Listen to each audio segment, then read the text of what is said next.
બધા આવજો.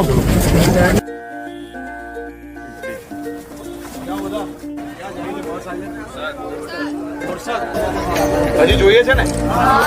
કઈ બાજુની જોઈએ બોલો? બોરસદની જોઈએ છે. હમણાં 2 દિવસમાં 200 નવી બસ આવે છે ને, એમાંથી 4 બસ આપો. હમણાં હું આનંદ બસ સ્ટેશન પર ઉભો છું, બરાબર. કાલ સવારથી આપણે એક બોરસદ આનંદનો રૂટ